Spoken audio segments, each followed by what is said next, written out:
Eu quero partilhar com vocês o texto de Apocalipse, capítulo 1, versos 5 a 18. Vou começar a leitura na parte B do versículo 5. Apocalipse 1, 5 a 18. Está escrito: àquele que nos ama e pelo seu sangue nos libertou dos nossos pecados e nos constituiu reino, sacerdotes para o seu Deus e Pai, a Ele a glória e o domínio pelos séculos dos séculos. Amém. Eis que vem com as nuvens e todo o olho verá, até quantos o traspassaram. E todas as tribos da terra se lamentarão sobre ele, certamente. Amém. Eu sou o Alfa e o Ômega, diz o Senhor Deus, aquele que é, que era e que há de vir, o Todo-Poderoso. Eu, João, irmão vosso e companheiro na tribulação, no reino e na perseverança. Em Jesus achei-me na ilha chamada Patmos por causa da palavra de Deus e do testemunho de Jesus. Achei-me espírito no dia do Senhor. E ouvi por detrás de mim grande voz como de trombeta dizendo: o que vês escreve em livro e manda às 7 igrejas: Éfeso, Esmirna, Pérgamo, Tiatira, Sardes, Filadélfia e Laodiceia. Voltei-me para ver quem falava comigo. E voltado vi 7 candeeiros de ouro.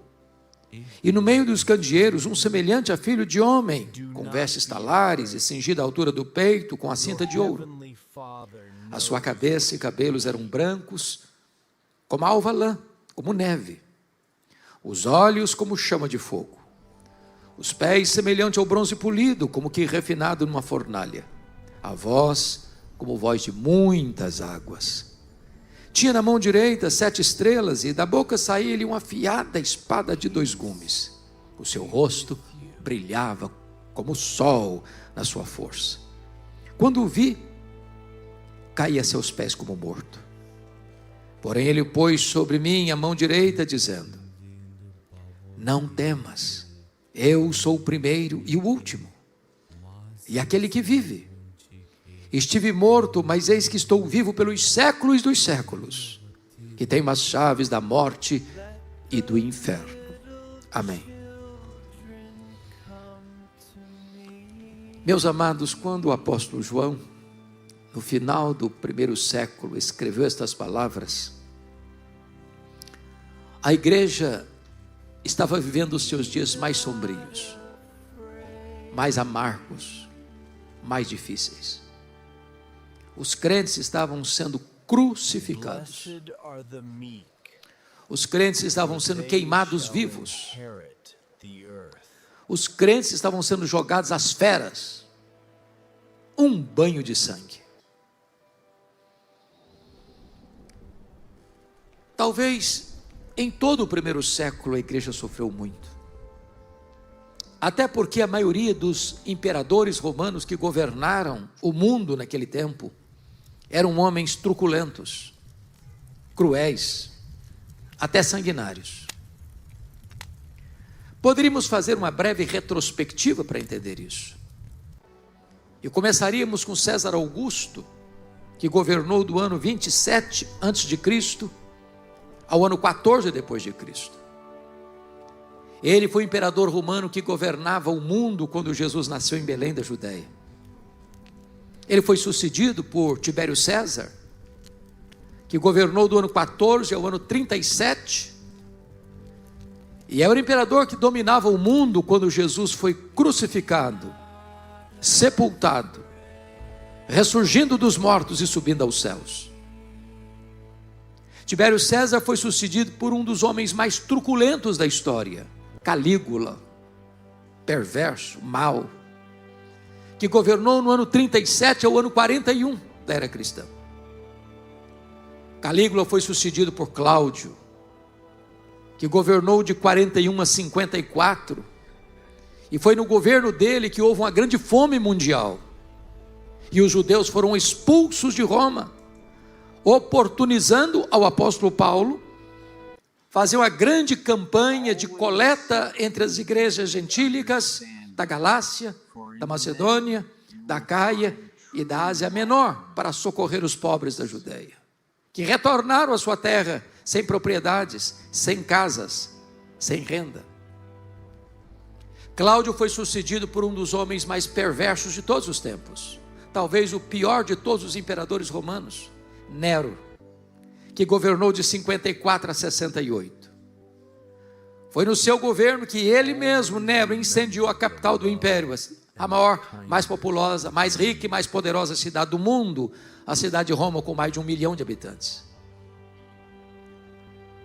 Este homem, perverso que era, também manda para o martírio o apóstolo Paulo e o apóstolo Pedro. Nero é sucedido por Vespasiano, que governa de 69 a 79. E é no governo de Vespasiano que Jerusalém é tomada pelos romanos, destruída pelos romanos. O templo de Jerusalém é incendiado e destruído, não ficando pedra sobre pedra. E os judeus são dispersos pelo mundo, na mais longa diáspora de todos os tempos, desde o ano 70, 14 de maio de 1948. Foi também este imperador Vespasiano que inaugura em Roma o Coliseu, o anfiteatro da morte, que numa festa de inauguração de 100 dias, mais de 10 mil cristãos foram mortos com requinte de crueldade. Vespasiano foi sucedido por Tito Flávio, de 79 a 81, o mesmo homem que invadiu Jerusalém, destruiu a cidade de Jerusalém, agora assume o maior posto do comando do Império Romano. Tito Flávio é sucedido por Domiciano, que governa de 81 a 96. Este homem é tão mau que ele foi apelidado de Segundo Nero, ou Nero Redivivo, o primeiro imperador a arrogar para si o título de Senhor e Deus.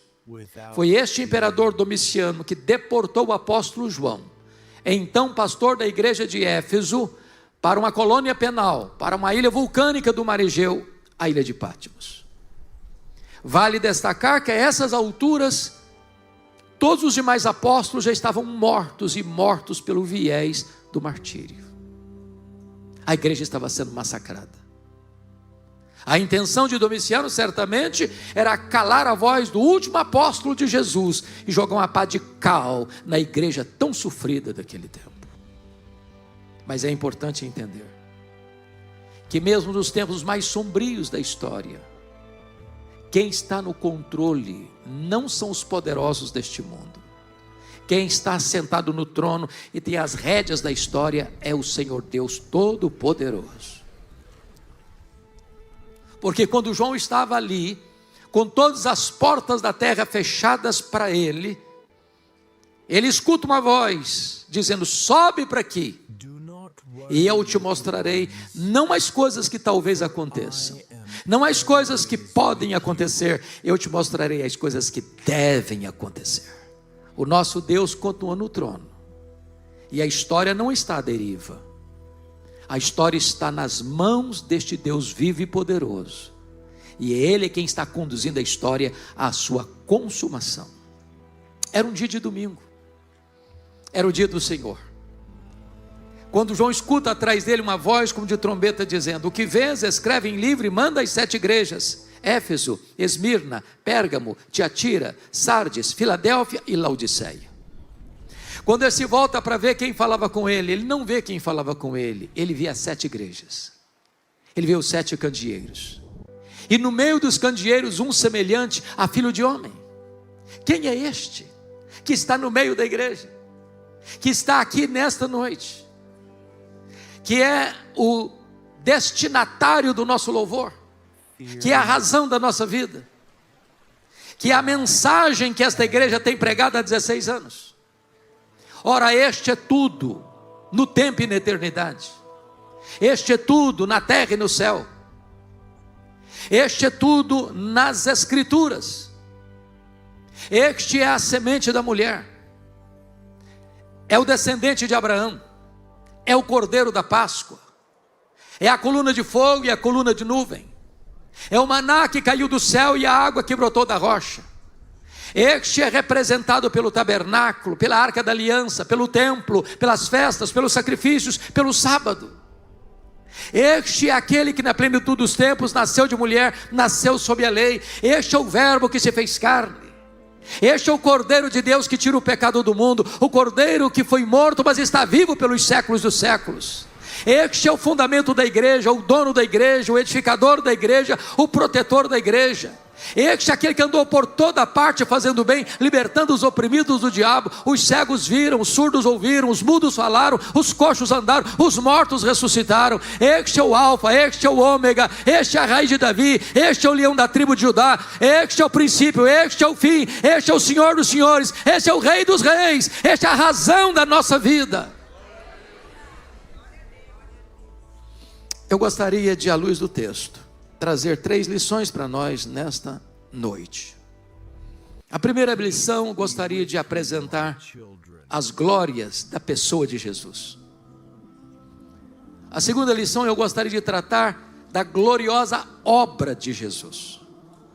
E a terceira e última lição, eu gostaria de tratar das implicações destas 2 verdades anteriores: quem Ele é e o que Ele fez. Então vejamos em primeiro lugar a sua pessoa. Remeto vocês ao verso 13. Está escrito: e no meio dos candeeiros um semelhante a filho de homem. Isso significa o quê? Significa que Ele é onipresente. Ele está ao mesmo tempo em Éfeso, ao mesmo tempo em Esmirna, ao mesmo tempo em Pérgamo, ao mesmo tempo em Tiatira, ao mesmo tempo em Sardes, ao mesmo tempo em Filadélfia, ao mesmo tempo em Laodiceia, ao mesmo tempo na Igreja Presbiteriana das Américas do Rio de Janeiro, no Brasil. Ele está aqui. Ele está andando entre nós. E é porque Ele está aqui que nós estamos aqui. Por mais bem planejado que tenha sido este culto, por mais belas que tenham sido as músicas, por mais empolgante que tenha sido esse ambiente, esteja sendo, se Ele não estivesse aqui, não passaria de um mero encontro religioso e nada mais. Mas Ele está aqui. Ele é onipresente. Esse universo que, segundo os estudiosos, tem mais de 93 bilhões de anos-luz de diâmetro, representando que se nós voássemos a velocidade da luz, 300 mil quilômetros por segundo, nós demoraríamos mais de 93 bilhões de anos para ir de uma extremidade à outra do universo. Precisamos concordar com Abraham Kuyper, primeiro-ministro da Holanda, quando disse: não há 1 centímetro desse universo onde Jesus não possa dizer: eu estou aqui, eu criei isso aqui, eu sou dono disso aqui, porque Ele é onipresente. Mas notem comigo, por gentileza, o versículo 14. A sua cabeça e cabelos eram brancos como alvalã, como neve. E o que significa essa figura? Significa que Ele é eterno. Ele preexiste ao tempo. Ele preexiste à criação. Ele preexiste ao princípio. Ele está além do tempo, Ele está fora do tempo, Ele está dentro do tempo, Ele é transcendente, Ele é imanente. Ele é eterno. Ele não foi criado, Ele é o Criador. Ele não passou a existir, Ele é o Pai da eternidade. Ele é Deus de eternidade a eternidade. Terceiro, o verso 14, no parte B, diz: os olhos como chama de fogo. E o que significa isso? Significa que Ele é onisciente.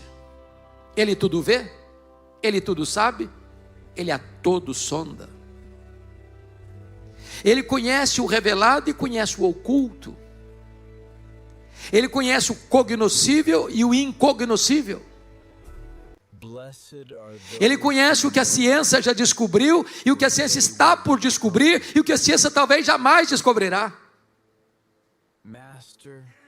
É por isso que enquanto Ele caminha entre as igrejas, há um estribilho que se repete em todas as cartas: eu conheço, eu conheço, eu conheço, eu conheço, eu conheço, eu conheço, eu conheço.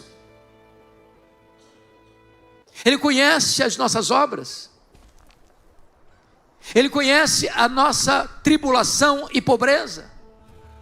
Ele conhece o lugar onde habitamos. Ele conhece as nossas dores, Ele conhece as nossas lágrimas, Ele conhece as nossas noites indormidas, Ele conhece os gemidos do nosso coração, Ele conhece as nossas angústias, Ele conhece os nossos pesares, Ele conhece as nossas mazelas, Ele conhece os nossos pecados, Ele nos conhece por dentro e por fora. E não obstante isso, Ele nos ama com amor eterno. Nós amamos uns aos outros, via de regra, porque nós não conhecemos tudo a nosso respeito e nem a respeito dos outros. Se as pessoas pudessem conhecer até o que passa pelos nossos pensamentos, talvez fugiriam de nós, perplexas, escandalizadas. Mas Ele conhece os seus pensamentos, mesmo quando eles ainda não passaram pela sua mente. Ele conhece as suas palavras, mesmo quando elas ainda não foram proferidas. Ele conhece você por dentro, Ele conhece você por fora. Ele conhece o que você sabe, Ele conhece o que você ainda não sabe. Ele sabe tudo a seu respeito e, não obstante isso, Ele ama você com amor eterno. Mas vejam comigo, por favor, o versículo 15. Os pés semelhante ao bronze polido, como que refinado numa fornalha. E o que representa essa figura? Significa que Ele é onipotente. Ninguém pode vencê-lo, ninguém pode derrotá-lo, ninguém pode destroná-lo, ninguém pode deslustrar sua glória, ninguém pode ameaçá-lo. Ele não está lá no céu esfregando as mãos sem saber o que faz com esse mundo. Ele é o todo-poderoso Deus. Ele é irresistível em seu poder. Ele é onipotente. É curioso que algumas pessoas do topo da sua tola arrogância tentam enfrentá-lo na tola pretensão de vencê-lo. Mais recentemente, o patrono dos agnósticos da Inglaterra, Richard Dawkins, escreveu um livro barulhento, blasfemo, Deus um delírio. E alguns críticos do topo da sua tolice blasonaram suas falas blasfemas, dizendo: agora acabou com a Bíblia, agora a Bíblia está desbancada em sua autoridade, agora ninguém mais acredita nesse livro de capa preta, agora Jesus não tem mais sentido. E eu pergunto a vocês: onde está o livro Deus um delírio? Nem na promoção ninguém compra mais. E a Bíblia continua sendo traduzida, impressa e distribuída aos milhões, e faz a sua marcha sobranceira e vitoriosa. E Jesus continua no trono. Não sei se vocês perceberam, mas o carnaval brasileiro de 2025, em muitos lugares no Brasil, escolas de samba fizeram apologia ao diabo, tentando com isso humilhar Jesus. Lá em São Paulo, há alguns anos, no carnaval, encenaram o diabo arrastando Jesus pelos cabelos, rua fora, tentando com isso vilipendiar o Filho de Deus. E sabe, pastor JR, o que eu vejo? O Salmo 2. Jesus lá de cima olhando a cena. E rindo. E rindo. Porque é Ele quem dá a vida e Ele quem tira a vida. Ele é quem exalta, é Ele quem humilha. Ele quem põe no trono, Ele quem tira do trono. Ele quem tem todo o poder e toda a autoridade nos céus e na terra.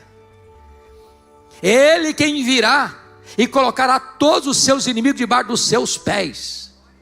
Ele quem vai lançar no lago do fogo o anticristo, o falso profeta, o diabo, a morte, o inferno e todos aqueles cujos nomes não estão escritos no livro da vida. Ele é o Rei dos reis, Ele é o Senhor dos senhores, Ele detém todo o poder e toda a autoridade, hoje e eternamente. Mas notem ainda o versículo 15. A voz é como voz de muitas águas. Significa que a sua palavra é irresistível. A sua palavra é tão poderosa, meus irmãos, que a Bíblia diz que Ele chamou à existência as coisas que não existiam. Sem matéria pré-existente, pelo poder da sua palavra, Ele criou o universo. Ele dá uma ordem e o sol para. Ele dá uma ordem, as estrelas aparecem, cada uma pelo seu próprio nome. Ele dá uma ordem e o vento cessa. Ele dá uma ordem e o mar se acalma. Ele dá uma ordem e a doença tem que interromper o seu fluxo. Ele dá uma ordem, os demônios têm que bater em retirada. Ele dá uma ordem, os anjos saem para obedecê-lo. A sua voz é poderosa, a sua voz despede chamas de fogo, a sua voz faz tremer o deserto, a sua voz despedaça os cedros do Líbano, a sua voz faz dar cria às costas, a sua voz ecoa aqui nesta noite, a voz que emana da sua palavra. Mas ainda, notem comigo o versículo 16. Tinha na mão direita 7 estrelas, e da boca saía-lhe uma afiada espada de 2 gumes. E significa que ele é imbatível, invencível em todas as batalhas. Via de regra, quando você vai pensar na batalha final,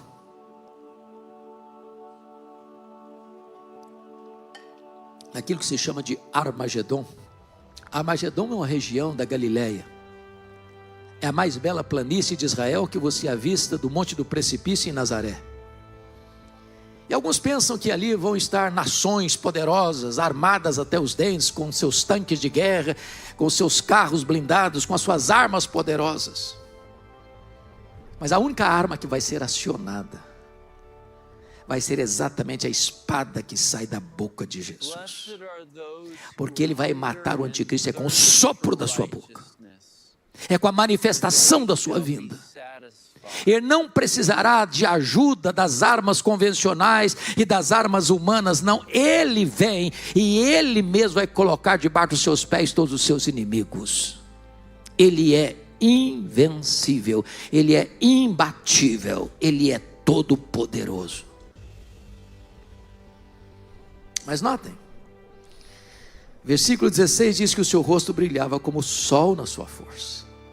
Significa que Ele é glorioso, superlativamente glorioso. O Cristo que o João está vendo aqui não é mais aquele Cristo suando sangue em lágrimas, angustiado até a morte, prostrado com o rosto no chão do Getsemane. O Cristo que o João está vendo aqui não é mais aquele Cristo cuspido e esbordoado do sinédrio judaico. O Cristo que o João está vendo aqui não é mais aquele Cristo espancado e vilipendiado do pretório romano. O Cristo que o João está vendo aqui não é aquele Cristo que caminha em sangue, debaixo de um leio maldito, pelas apinhadas ruas de Jerusalém, debaixo de apupos e vaias de uma multidão ensandecida. O Cristo que o João está vendo aqui não é aquele mais pregado naquele leito vertical da morte, suspenso entre a terra e os céus. O Cristo que o João está vendo aqui é o Cristo glorioso, cujos cabelos são brancos como a neve, cujos olhos são como chama de fogo, cujos pés são como bronze polido, cuja voz é como voz de muitas águas, cujo rosto brilha como o sol na sua força. Este é o Cristo que adoramos, este é o Cristo que servimos nessa noite. Notem comigo o verso 17. Porque está escrito que quando João o vê, ele cai a seus pés como morto. Ou seja, é impossível alguém ser confrontado com a glória do Senhor Jesus sem ser impactado. Isso aconteceu com Jó, quando o Senhor se revelou a ele, diz: Senhor, eu te conheci só de ouvir, agora que os meus olhos te veem. Isso aconteceu com Isaías, quando ele vê o Senhor na sua glória, ele diz: ai de mim, eu estou perdido. Isso aconteceu com Pedro: afasta de mim, Senhor, eu sou um pecador. Isso aconteceu com Paulo no caminho de Damasco, ele foi derrubado ao chão, com o fulgor da glória do Senhor. Isso aconteceu com João na ilha de Patmos, quando vi cair aos seus pés como morto. Mas esse Senhor é o Senhor da restauração, porque Jesus põe a mão direita sobre ele e disse: ô João, fica com medo não, eu sou o primeiro e o último, eu estive lá no princípio, eu estarei lá no fim, E eu estou com você em todo o processo. Fica com medo não, João, porque eu já estive morto, mas estou vivo pelos séculos dos séculos. Nós não estamos aqui adorando um Cristo que esteve vivo e está morto. Nós estamos aqui adorando o Cristo que esteve morto e está vivo pelos séculos dos séculos. Não fica com medo não, João, porque eu tenho as chaves da morte e do inferno. Quem tem as chaves tem o poder, quem tem as chaves tem a autoridade, quem tem as chaves tem o controle. Jesus manda no céu, Jesus manda na terra, Jesus manda no inferno, Ele comanda o universo, Ele está sentado no trono, as rédeas da história estão em suas mãos, e a sua vida está nas mãos desse Deus Todo-Poderoso. Vimos até aqui então as glórias da pessoa de Jesus. Agora vamos ao segundo ponto. Veremos agora a glória da obra de Jesus, por você e por mim. Remeto você ao verso 5, a parte B. E ele começa assim: àquele que nos ama. E a primeira verdade que eu destaco é que Jesus ama você. Bom, eu vou repetir porque esta frase não é comum. Jesus ama você. Eu não conheço nenhum remédio mais eficaz do que isso para curar a autoestima achatada e para curar complexo de inferioridade. Os nossos irmãos puritanos perguntavam: achas pouco seres amado por Deus? Ele ama você com amor eterno. Não existia céu, não existia terra, não existia mar, não existia estrelas, não existia galáxias, e você já existia no coração de Deus. Agora preste atenção. Ele não ama você por causa de você. Ele ama você por causa dele mesmo. Não foi você quem o amou primeiro e então ele passou a amar você. O seu amor por ele é o refluxo do fluxo do amor dele por você. Ele não amou você por causa dos seus méritos, ele amou você apesar dos seus deméritos. Ele não amou você por causa das suas virtudes, ele amou você apesar dos seus pecados. Nunca ele deixou de amar você. Então não há nada que você possa fazer para ele amar você mais, não há nada que você possa fazer para ele amar você menos. Ele ama você com amor eterno. Nunca duvide do amor de Jesus por você, porque ele não escreveu em letras de fogo nas nuvens: eu te amo. Ele esculpiu na cruz do Calvário: eu te amo. A segunda verdade está aí ainda no versículo 5, confira comigo. E está escrito assim: e pelo seu sangue nos libertou dos nossos pecados. Primeiro, ele amou você. Segundo, ele morreu por você. Ele deu a sua vida por você.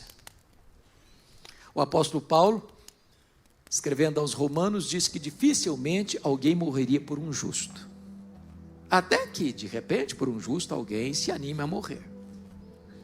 Mas Deus prova o seu próprio amor para conosco pelo fato de ter Cristo morrido por nós, sendo nós ainda pecadores. Ele não foi para aquela cruz esperneando. Ele não morreu como um mártir. Ele disse: ninguém tira a minha vida de mim, eu espontaneamente a dou. Ele caminhou para aquela cruz como um rei caminha para a sua coroação. A Bíblia diz que ele não levou em conta a ignomínia, a vergonha da cruz, pela alegria que lhe estava proposta, a alegria de comprar você com o seu sangue e dar a você a vida eterna. Ele não morreu naquela cruz porque foi uma vítima do sistema romano. Ele não morreu naquela cruz porque ele caiu nas teias e nas malhas da maldade do sinédrio judaico. Ele não morreu naquela cruz porque Judas o traiu por ganância, porque Pedro negou por covardia, ou porque Pilatos o sentenciou por conveniência.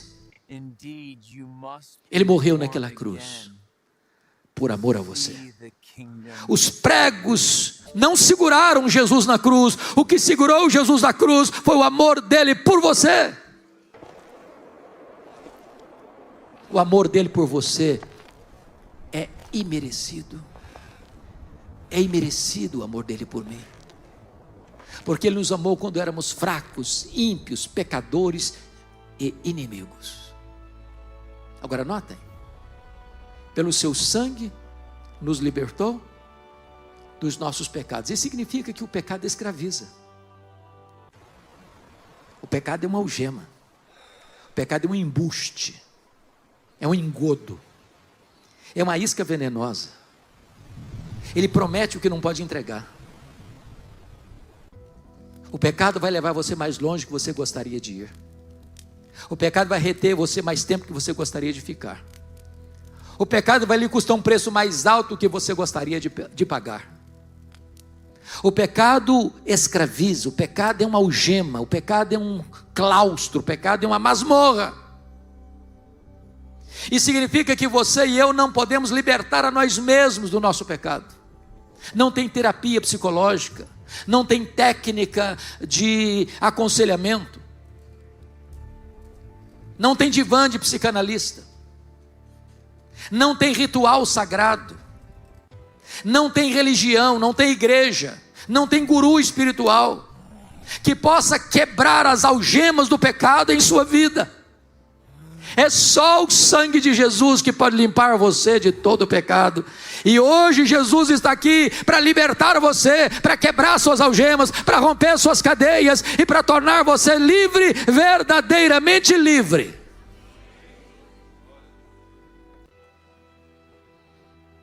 Primeiro, Ele amou você. Segundo, Ele morreu por você. Terceiro, Ele exaltou você. Veja o verso 6 comigo. Está escrito: e nos constituiu reinos, sacerdotes para o seu Deus e Pai. Todos vocês têm ciência disso, de que lá no Antigo Testamento nenhum rei podia ser sacerdote e nenhum sacerdote podia ser rei. Temos isso apenas na figura de Melquisedeque, que é um tipo de Cristo. O rei Uzias, do topo da sua arrogância, depois de 5 décadas no poder, quis usurpar o ofício sacerdotal e entrou no templo para queimar incenso, e Deus o sentenciou com lepra até a morte. Mas Jesus Cristo veio e ocupou o tríplice ofício: profeta, sacerdote e rei. E agora você que crê nele é constituído por ele sacerdote e rei. Corre em suas veias mais que sangue azul. Você é filho do Rei dos Reis e do Senhor dos Senhores. O véu do templo foi rasgado de alto a baixo, e agora você tem livre acesso à presença de Deus. Você não precisa que alguém apresente você a Deus. Você não precisa de um guru espiritual. Você pode falar com Ele a qualquer hora, em qualquer lugar, sob qualquer circunstância. Você pode entrar na sala do trono, porque você é sacerdote, e sacerdote real. Você já está sentado com Ele nas regiões celestes, acima de todo principado e potestade. Então, primeiro, Ele amou você. Segundo, Ele morreu por você. Terceiro, Ele exaltou você. Quarto, Ele voltará para você. Veja o verso 7 comigo, por gentileza. Está escrito: eis que vem com as nuvens, e todo olho o verá, até quantos o traspassaram. Irmãos amados, a parousia, a segunda vinda de Cristo, é a acrópole da nossa esperança, é o pináculo da nossa fé, é a consumação da nossa redenção.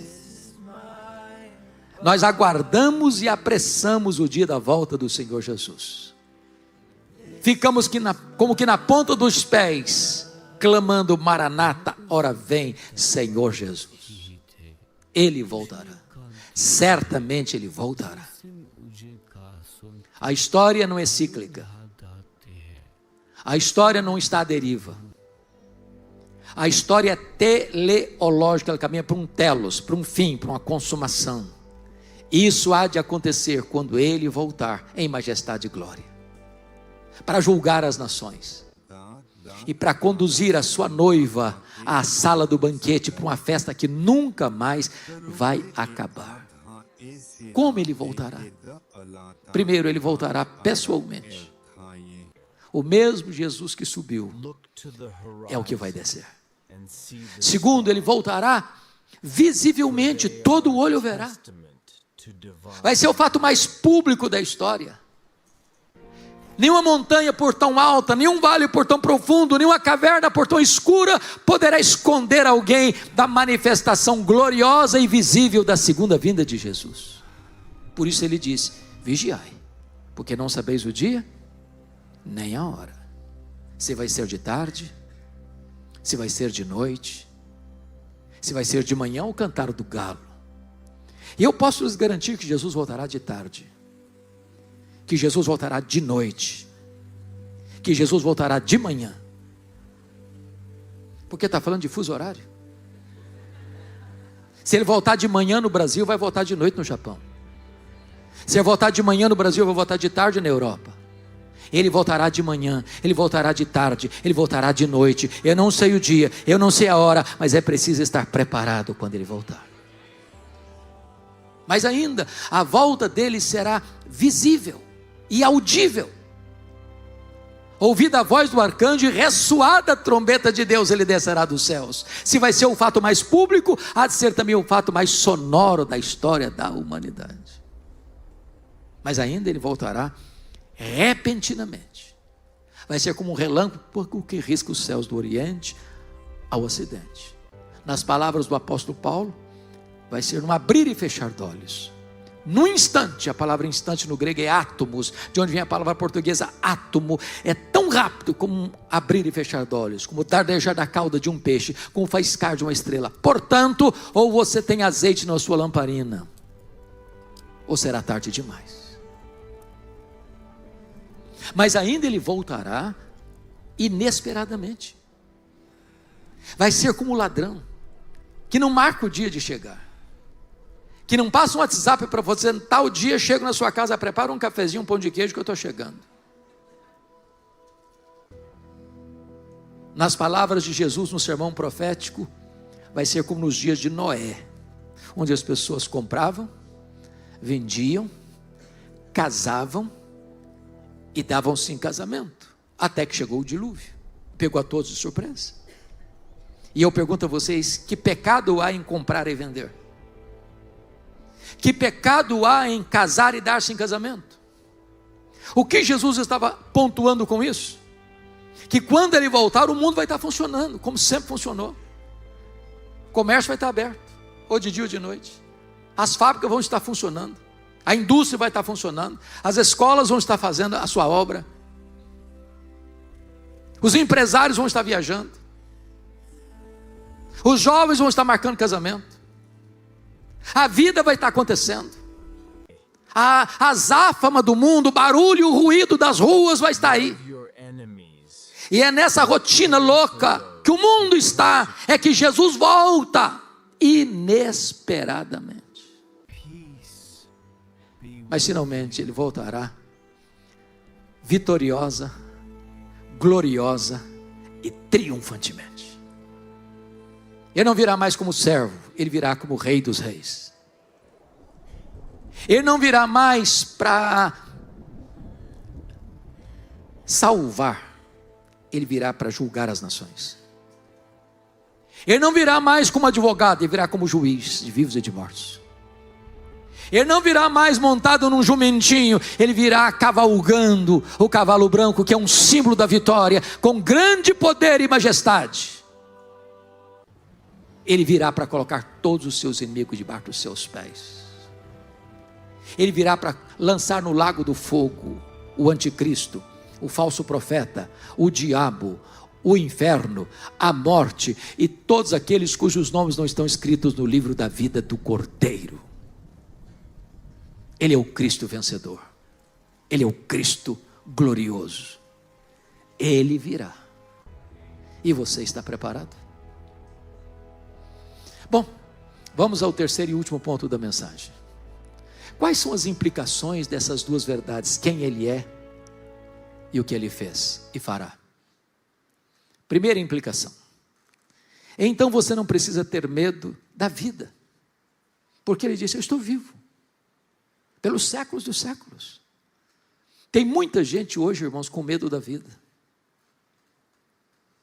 Tem muita gente hoje cansada da vida. Tem muita gente querendo fugir da vida.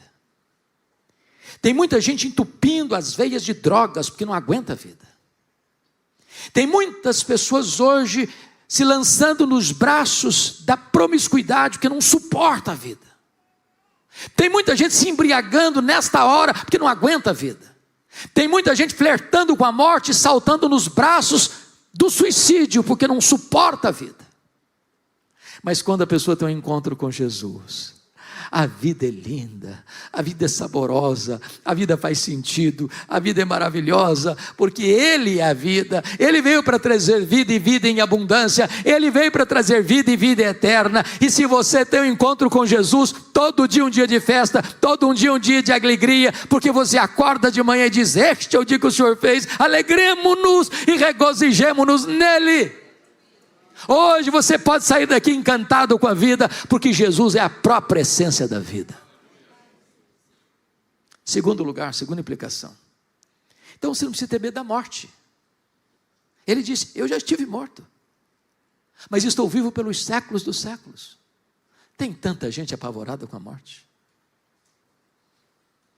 É bem verdade que a Bíblia diz que a morte é o rei dos terrores, mas Jesus é o rei dos reis. Ele entrou nas entranhas da morte, Ele arrancou o aguilhão da morte, Ele matou a morte, Ele ressuscitou inaugurando a imortalidade. Ele é a ressurreição e a vida, e se você crer nele, nunca mais você morrerá eternamente. A sepultura não é seu último endereço, e nem a morte tem a palavra final. Agora, para um crente, morrer é lucro, é deixar o corpo habitar com o Senhor, é partir para estar com Cristo, que é incomparavelmente melhor. Terceiro, então você não precisa ter medo da vida, você não precisa ter medo da morte, e em terceiro, você não precisa ter medo do desconhecido. Me permita explicar um pouquinho mais esse ponto. E eu preciso fazer uma pergunta diagnóstica aqui no auditório. Quem nesse auditório, nesta noite, já nasceu de novo?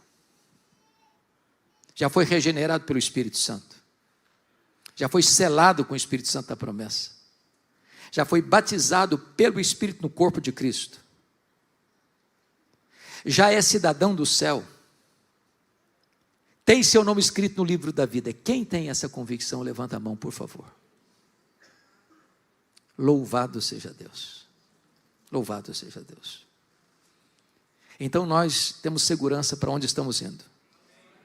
O céu é o nosso lar, é a nossa pátria, e é para lá que estamos indo.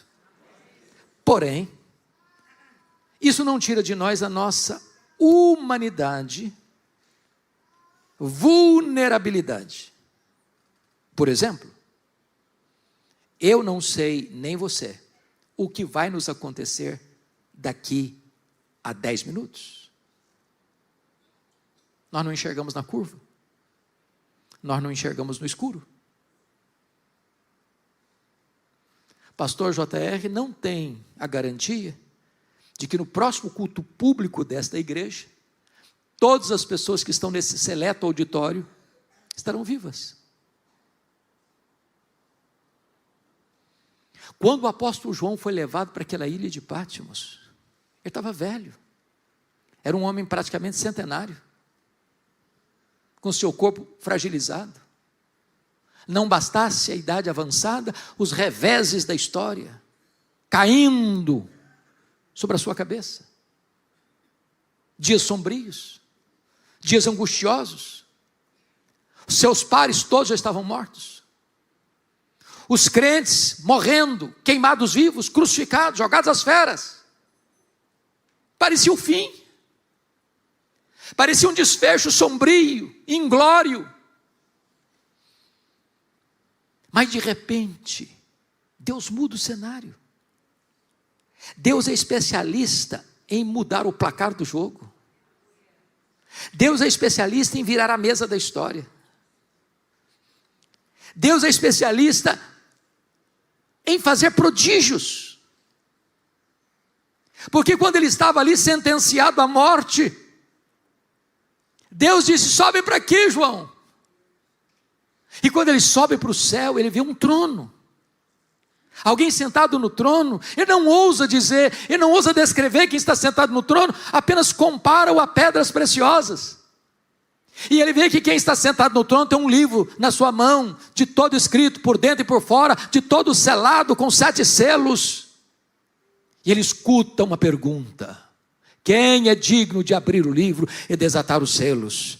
E ninguém foi encontrado digno, nem no céu, nem na terra, nem debaixo da terra. E João chora muito, ou angústia, parece que a história não faz mais sentido, parece que a história não caminha para uma consumação. E enquanto ele chora, ele escuta a voz de um ancião dizendo: não chores, João, não chores, porque o leão da tribo de Judá, a raiz de Davi, venceu para abrir o livro e desatar os seus selos. E então o Cordeiro de Deus pega o livro, desata os seus selos. Então o Cordeiro de Deus manda tocar as trombetas, e as trombetas soam. Então o quarteto do mal se levanta, o diabo, o anticristo, o falso profeta, a grande Babilônia. Então as taças da ira de Deus são derramadas, e o quarteto do mal cai e colapsa. E a cena que aparece é Jesus vindo na sua majestade, glória, para julgar as nações e estabelecer o seu reino de glória e reinar com a sua igreja para sempre e sempre e sempre.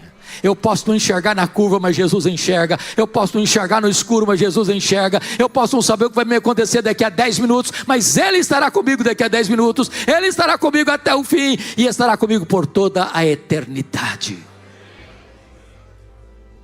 Mas finalmente, então você não precisa ter medo da eternidade. Ele disse: eu estou vivo pelos séculos dos séculos. Quando os milênios rolarem nas dobras do futuro, Ele estará com você. E você terá um corpo de glória, imortal, incorruptível, poderoso, glorioso, espiritual, celestial, semelhante ao corpo da glória de Jesus. Você o verá face a face. Você o conhecerá. Você o amará. Você fruirá a presença dEle. Você glorificará a Ele. Ele será o seu prazer, a sua alegria, a sua paz, a sua justiça, a sua herança. Você viverá com Ele para sempre, e sempre, e sempre, e sempre. Este é o Jesus que há 16 anos esta igreja tem pregado. Este é o Jesus que tem transformado vidas aqui, transformado famílias aqui. Este é o Jesus que esta igreja vai continuar cantando nos seus cânticos espirituais. Este é o Jesus que esta igreja vai continuar proclamando aqui e além fronteiras. Este é o Jesus que recebe nesta noite toda a honra, toda a glória e todo o louvor. Que Ele nos abençoe.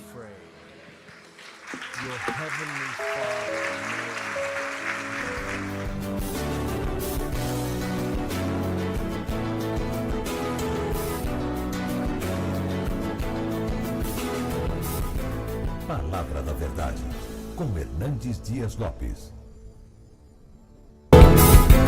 Palavra da Verdade, com Hernandes Dias Lopes.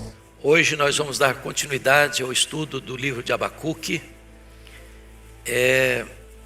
trabalhando Abacuque capítulo 1, versos de 1 a 4. Eu peço que você abra sua Bíblia comigo nesse texto, e vamos então hoje começar a exposição do livro. Outrora fizemos a introdução, agora vamos entrar na exposição deste livro dos profetas menores chamado Abacuque. Abacuque capítulo 1, versos de 1 a 4.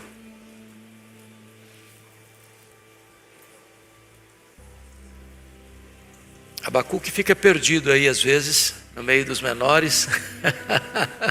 Se ajuda, fica entre Naum e Sofonias. Eu não sei se ajudou. Na minha Bíblia está na página 799. Não sei aí na sua se também ajuda.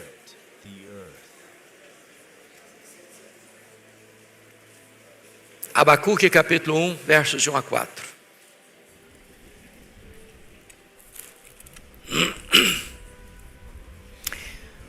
Está escrito o seguinte: sentença revelada ao profeta Abacuque. Até quando, Senhor, clamarei eu, e tu não me escutarás? Gritar-te-ei violência, e não salvarás. Porque me mostras a iniquidade e me fazes ver a opressão? Pois a destruição e a violência estão diante de mim. Há contendas e o litígio se suscita.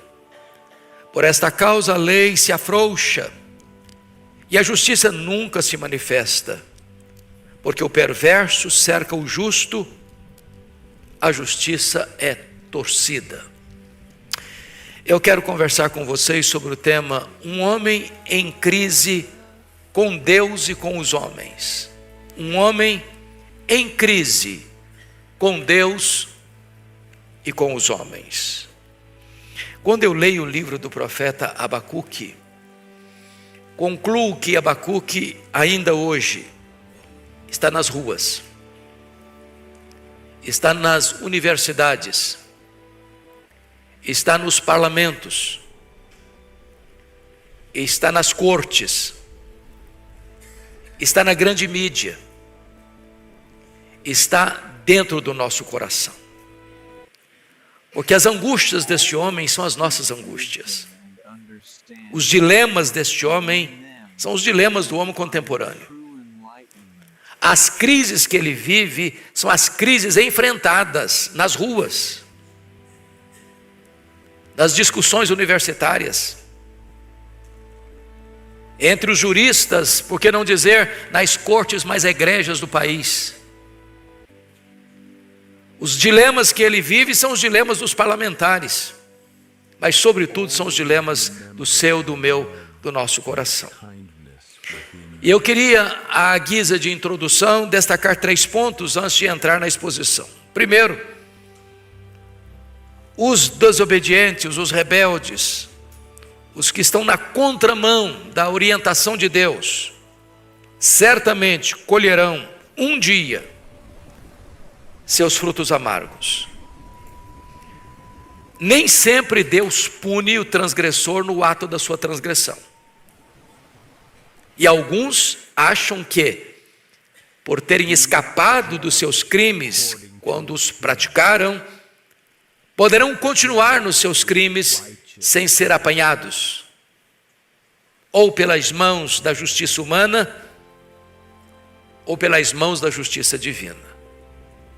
O fato de Deus nem sempre sentenciar o pecador no ato do seu pecado, não significa, entretanto, dizer que essas pessoas escaparão, que elas não colherão os frutos da sua semeadura insensata. O que está acontecendo aqui é exatamente isso. A nação está assodadamente pisando no acelerador rumo à corrupção, à violência, à injustiça, à maldade, achando que está tudo bem, achando que nada acontecerá com eles, achando que a mão de Deus não os apanhará e que o tribunal de Deus não os julgará. Mas enquanto eles estão concentrados em pecar, Deus está concentrado em trazer a Babilônia para ser o chicote da sua disciplina ao seu próprio povo. Segundo ponto de introdução: os líderes insensatos são maldição para a nação e não bênção para o povo. Irmãos amados, há uma estreita correlação, biblicamente e historicamente, entre a liderança e o povo. A Bíblia já diz isso. Quando o justo governa, o povo se alegra. Mas quando o ímpio governa, o povo geme. Sempre que se levantou um rei ímpio, mau, perverso, injusto em Israel ou em Judá, a nação sofreu as consequências. Nós não estamos falando mais de Israel, ou seja, não estamos falando mais das 10 tribos do norte. Essas 10 tribos já tiveram o seu destino lavrado. Em 722, lá no período de Ezequias, aqui em Judá, a Assíria levou as 10 tribos para o cativeiro. Nós estamos falando agora especificamente da nação de Judá, composta de 2 tribos, Benjamim e Judá. Estamos falando de Jerusalém e não de Samaria.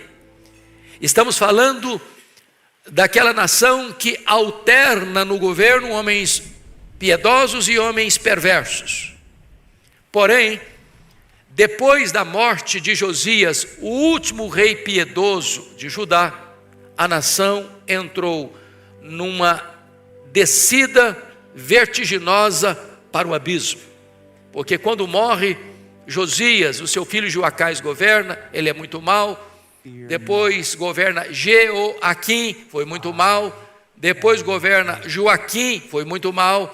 E depois governa Zedequias, e aí encerra o ciclo de Judá. A Babilônia toma a cidade de Jerusalém e leva o povo para uma amarga escravidão de 70 anos.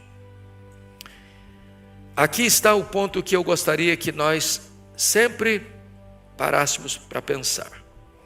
Quando um rei, quando um governante, seja ele rei, seja ele primeiro-ministro, seja ele presidente, ou num contexto mais próximo, seja ele um governador, ou mais próximo ainda, seja ele um prefeito, sempre que a liderança se afasta de Deus, se rebela contra Deus, aceita o mal, é instrumento do mal, coopera para que o mal prevaleça, a nação toda sofre os esbarros, o revés, as consequências dessa administração insensata, perversa e opressora.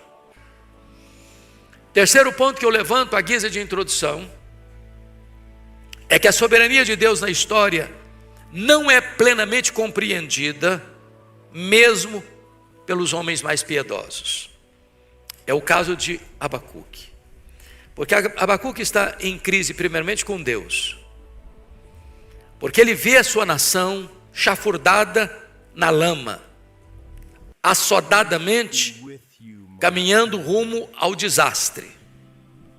A sociedade tornou-se um campo de guerra, onde o maior oprime o menor, onde a violência está nas ruas, onde as cortes, em vez de colocar as coisas em ordem, fazendo prevalecer a lei, para que o injusto não oprima o justo, o poderoso não oprima o fraco. As cortes estão de mãos dadas com a violência, estão compradas pelos poderosos. A lei é torcida, a justiça não é feita, e ele está em grande crise com Deus. Deus, o Senhor não vai fazer nada, o Senhor não vai agir, o Senhor não vai intervir, o Senhor não vai botar o pé no freio enquanto a nação pisa no acelerador rumo ao desastre. Essa era a primeira crise. Mas a segunda crise é maior que a primeira. É que quando Deus responde a ele, Deus diz o seguinte: eu estou agindo sim. Eu estou preparando os caldeus. Estou preparando a Babilônia. Uma nação amarga e impiedosa. E essa nação virá. E essa nação vai tomar Jerusalém. E essa nação vai levar o povo para o cativeiro. E essa nação vai ser a vara da minha ira para disciplinar o meu povo. E ele entra mais em crise ainda. Porque ele não compreende, não entende como Deus pode usar alguém pior do que o seu próprio povo para disciplinar o seu povo. Às vezes, meus irmãos, A soberania de Deus não se encaixa com a nossa teologia, ou pelo menos com a nossa visão. Como essas trevas não se encaixam com a luz que acaba de chegar. Às vezes nós entramos em crise também. Eu não sei se você, como eu, mas quem que aqui está angustiado com o que acontece com o Brasil? Será que sou eu sozinho ou tem mais alguém? Então Abacuque se levanta nesta manhã para ser o nosso professor. Seria apenas o instrumento de Deus, mas a voz é de Abacuque. Vamos à análise do texto. Primeiramente, os dramas existenciais de um profeta em crise.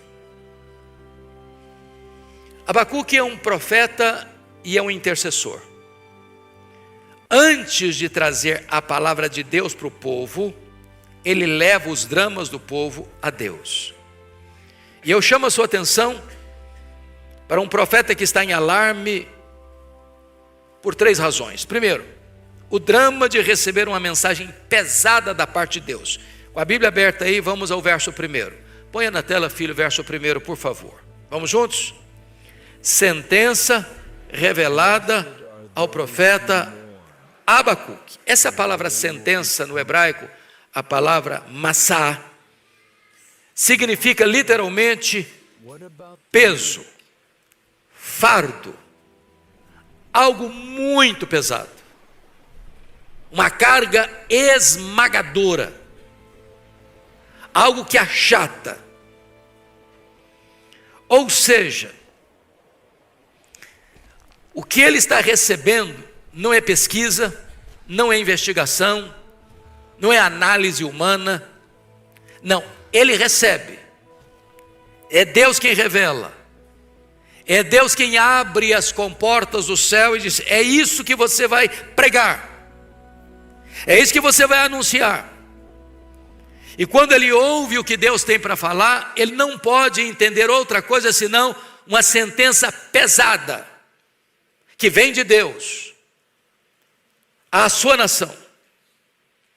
Que nação? A nação do pacto, o povo da aliança. Então, preste bem atenção, ele não cria mensagem, ele não inventa mensagem, ele recebe a mensagem.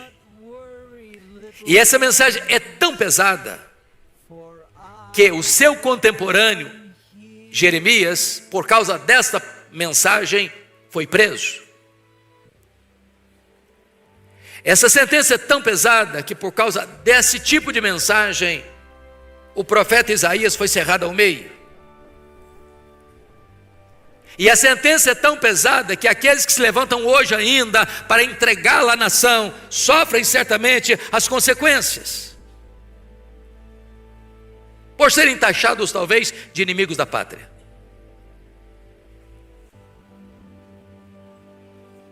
O segundo drama que ele vive é o drama de não ter suas orações respondidas por Deus. Vamos ler o versículo 2, se possível ponha na tela para toda a igreja acompanhar comigo. Vamos juntos? Até quando, Senhor, clamarei eu, e tu não escutarás? Gritar-te-ei violência, e não salvarás. Então a oração de Abacuque foi feita, ou é fruto, de uma reação à desolada situação do seu povo. Ele está gritando, e esse até quando é um grito de desespero. Jesus: Deus, eu estou falando, eu estou vendo, a coisa está acontecendo, está aí nos noticiários, as mídias sociais estão aí divulgando todo dia, toda hora. Não é uma coisa escondida, não é uma coisa velada, não. A coisa vazou, a coisa está aí despejando em catadupas. As informações são terríveis, a realidade é pior ainda. O que está nos bastidores talvez ainda é mais terrível do que já está revelado. E o senhor não vai fazer nada? O senhor não vai agir? O senhor não está ouvindo, não? O senhor não está vendo, não? E o que ele está vendo? primeiramente, os justos oprimidos. Olha o versículo 4 comigo. Por esta causa a lei se afrouxa, a justiça nunca se manifesta, o perverso cerca o justo, a justiça é torcida. O que é que ele está vendo? Ele está vendo um povo assodado no pecado. Versículo 3, mostras a iniquidade, me fazes ver a opressão, a destruição e a violência estão diante de mim, a contenda, a litígio, o litígio se suscita. O que é que ele está vendo?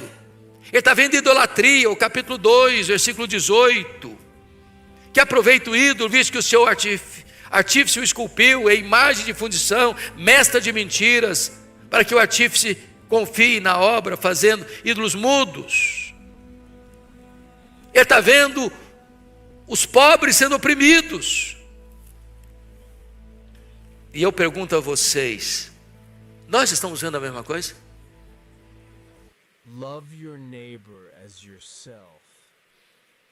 Isso nos aflige, porque há um grande risco, irmãos. Eu não sei se vocês concordam, mas quando a situação é ruim, todo dia tem mais uma informação ruim, aí você acha que vai melhorar, outra informação ruim. Aí quando você pensa que vai dar uma melhorada, outra informação ruim. Chega um momento que é igual a história do sapo na chaleira de água quente. Vocês conhecem essa história? Você joga um sapo dentro de uma chaleira de água, está confortável. Aí você acende o fogo, vai esquentando um pouquinho mais, esquenta um pouquinho mais, daqui a pouquinho ele é cozido lá sem pular da chaleira. Chega uma hora que as informações não nos chocam mais. Chega uma hora em que a situação não mexe mais com a gente. Chega uma hora que você desliga o botão da sensibilidade humana e diz, você quer saber da coisa? Eu vou pensar só em mim. Pelo menos eu estou indo bem, eu estou sobrevivendo, que os outros se danem. Estou nem aí.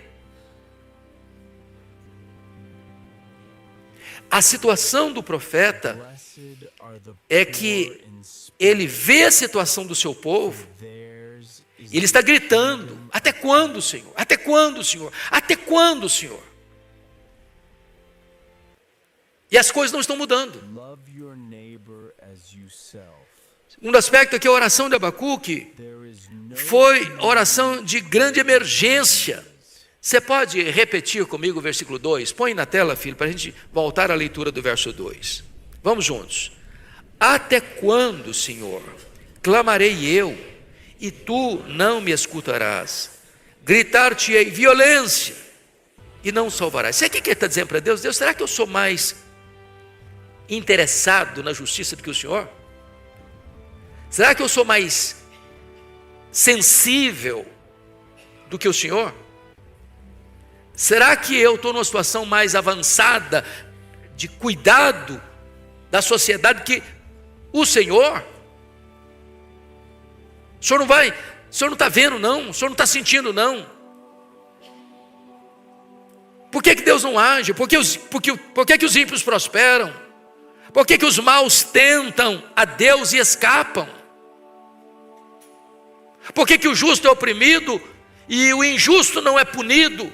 O justo é que ainda sofre mais consequências. Esse homem está em crise com Deus. Parece que a forma de Deus agir não está batendo com a teologia que ele tem acerca da pessoa de Deus. Terceiro, a oração de Abacuque se esbarra no silêncio de Deus. Até quando, Senhor, clamarei eu, e tu não me escutarás? Sabe quando você grita? A única voz que você escuta é o eco do seu desespero. Aliás, esse é um tema recorrente na Bíblia e perturbador: o silêncio de Deus. Posso lhes garantir que o silêncio de Deus grita mais alto nos ouvidos da nossa alma que o ruído mais barulhento das circunstâncias mais adversas. Esse foi o drama, por exemplo, de Jó. Lembram de Jó? Quando ele sofre 5 golpes na vida. A vida financeira, a saúde, os filhos o casamento e as amizades. E em virtude desse ataque frontal que o joga ao chão, ele faz a Deus 16 perguntas por quê. E ele faz 34 queixas a Deus. E a resposta que ele tem diante do seu drama é o total silêncio de Deus. Esse é o drama de Davi, quando no Salmo 22, ele vai também erguer a sua voz. No versículo 2 diz: Deus meu, clamo de dia e não me respondes, também de noite, porém não tenho sossego.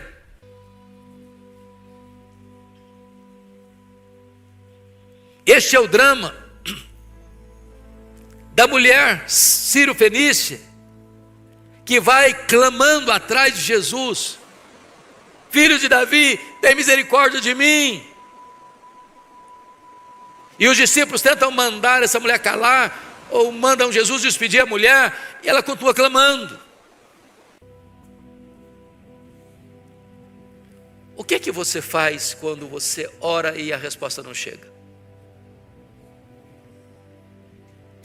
Você está doente e ora e a doença agrava. Você ora pela conversão do marido, da mulher, dos filhos, dos pais, e a pessoa fica mais endurecida ainda. Você ora pelo Brasil, e aí tem uma nesga de esperança, no outro dia joga um jato d'água fria na chamazinha que estava levantando, e você entra em pânico outra vez. Até quando, Senhor? Até quando?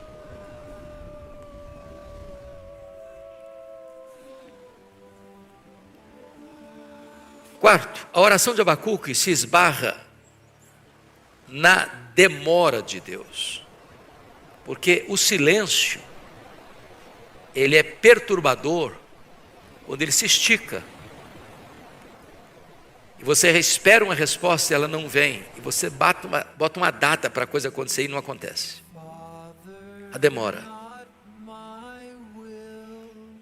Ele está aflito, como um dia Marta ficou aflita porque Jesus não chegou, diante de um veemente pedido dela. Está enfermo aquele a quem amas e ele não chega. Talvez este é o seu, este é o meu, este é o nosso drama ainda hoje. Mas, terceiro ponto que eu quero levantar é que o drama de Abacuque é o drama de ver sua geração atolando-se no pântano da corrupção. Vamos voltar os nossos olhos para o verso 3. Põe na tela para nós lermos de novo, verso 3. Vamos juntos? Porque me mostras a iniquidade e me fazes ver a opressão, pois a destruição e a violência estão diante de mim, há contendas e o litígio se suscita. Irmãos, a Bíblia é tão incrível que se esse versículo fosse estampado na Folha de São Paulo, no Estadão, no Globo, nos periódicos semanais ou nos telejornais mais vistos no Brasil, diríamos que nós estamos tirando uma radiografia do que está acontecendo hoje, aqui. E o profeta escreveu cerca de 600 anos antes de Cristo. E ele está fazendo uma radiografia, um diagnóstico do que nós estamos vivendo hoje. É por isso que a Bíblia é tão atual. Ela escreve a história antes dela acontecer. Isso prova uma coisa, é que o homem é corrompido por natureza. Os estudiosos, os pensadores, os filósofos, acham que o problema da humanidade é falta de instrução, é falta de conhecimento. Então, dê instrução para o homem, seus problemas estarão resolvidos. Isso é um engano. Essa foi a tese do positivismo. Quem pode negar que nós somos uma geração de autoconhecimento? Temos boas universidades, temos gente culta. Quem de nós pode duvidar que o poder legislativo, o executivo e judiciário, com as suas exceções, é claro, esses poderes são ocupados por homens cultos, passaram por boas universidades, granjearam um bom conhecimento. Eles são melhores por isso? São mais éticos por isso? Será que as pessoas só erram porque são ignorantes, analfabetas? Ou as pessoas que alcançaram o pináculo da vida estudantil são melhores moralmente, eticamente mais aprovadas?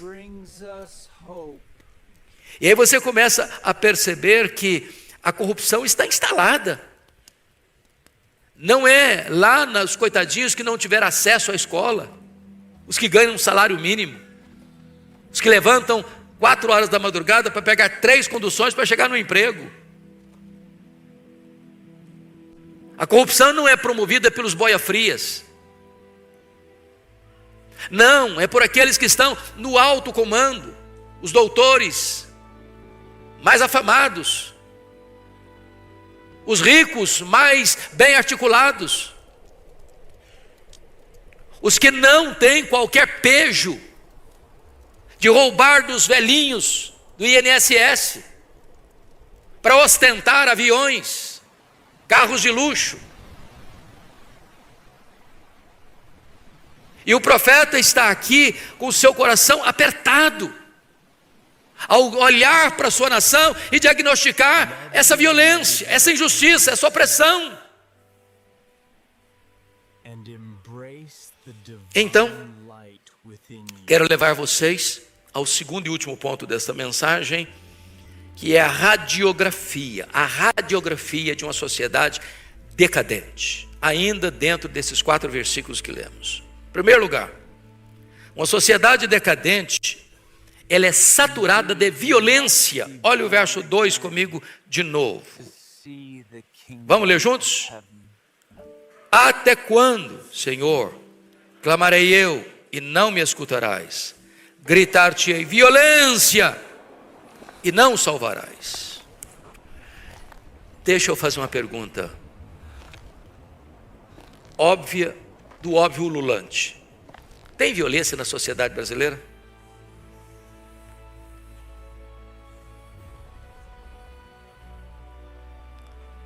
Onde você afirma e fala do crime organizado. A sociedade está desorganizada, mas o crime está organizado.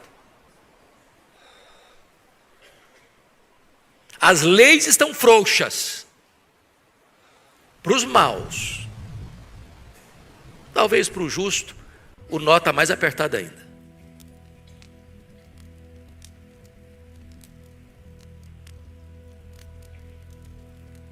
A sociedade está saturada de violência, não é só lá não, há 2.600 anos não. A sociedade está saturada de violência, é a hoje, é aqui. Hoje, gente, não tem nada mais insano, e vocês sabem disso, de você sair à rua e você ter medo do seu semelhante. Quem sai hoje andando pelas ruas de São Paulo assim, tranquilo, com dinheiro no bolso, telefone celular, tranquilo, dá um passeio, 11 horas da noite. Você faz isso? Você tem segurança? Não é loucura esse negócio? O homem tornou-se o lobo do próprio homem. A violência está nas ruas. Mas a violência não está só nas ruas, não. A violência está nos palácios. A violência está nas cortes. A violência está nos tribunais. A violência está nos mercados. A violência está nos meios de comunicação de massa. A violência está nas mídias sociais. Nós vivemos esse ambiente terrível dos cartéis do crime, do narcotráfico.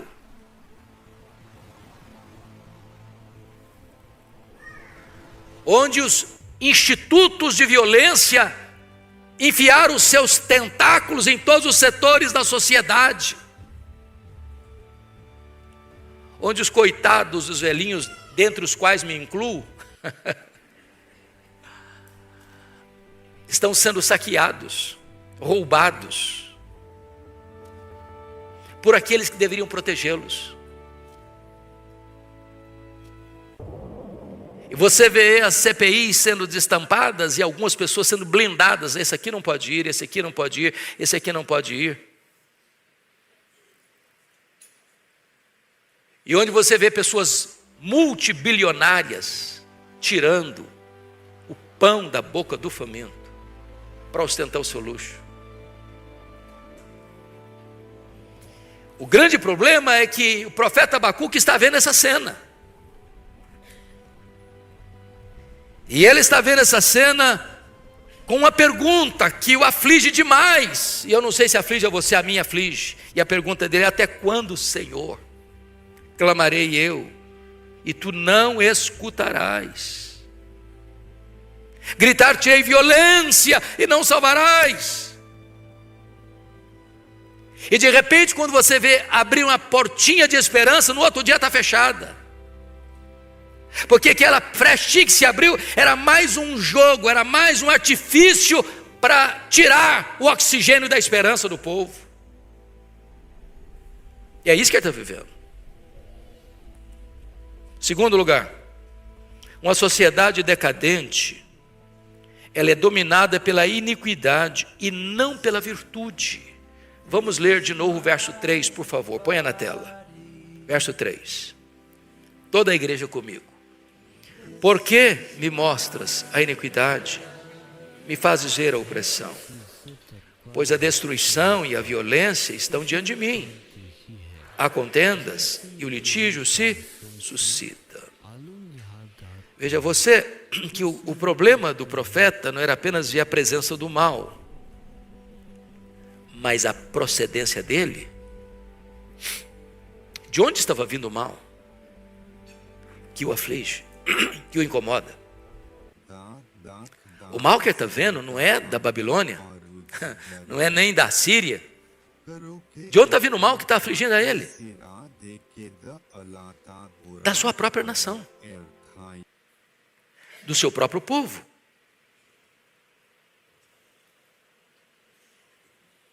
Vinha do povo de Deus. O mal vinha de dentro e não de fora. Talvez aqui, irmãos, nós precisamos tomar um choque ético. Porque ao mesmo tempo que às vezes se condena o erro de fora, se faz complacência com o erro de dentro. Às vezes a gente fica chocado com os roubos bilionários, mas na hora de fazer justiça com centavos, com troco de padaria, você deixa passar. E às vezes você até pratica.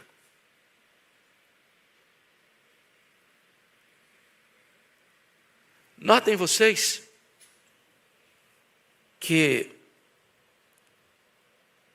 Jerusalém não está caindo nas mãos da Babilônia, porque a Babilônia é tão poderosa e Jerusalém é tão pequena.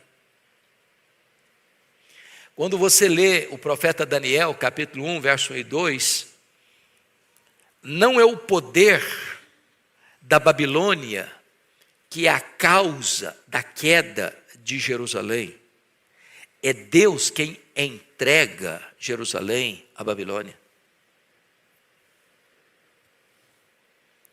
Os vasos do templo não foram saqueados pela Babilônia porque a Babilônia é tão poderosa. Deus está disciplinando o seu povo, entregando os vasos do templo à Babilônia.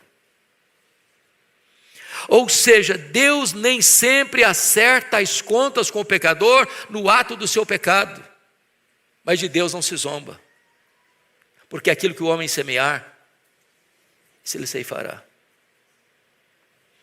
Então, pense comigo, por exemplo, na questão do Império Romano.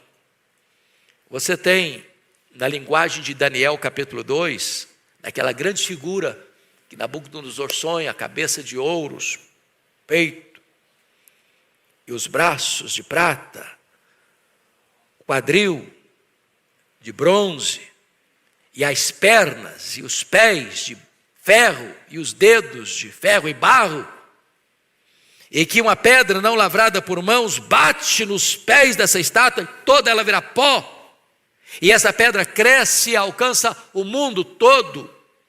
Daniel 2 é uma profecia do que haveria na história da humanidade dos grandes impérios. Primeiro, cabeça de ouro, a Babilônia. Peitoral com os braços de prata, o Império Medo-Persa. Os quadris de bronze, o Império Greco-Macedônio. As pernas de ferro e os pés de ferro e barro, o Império Romano.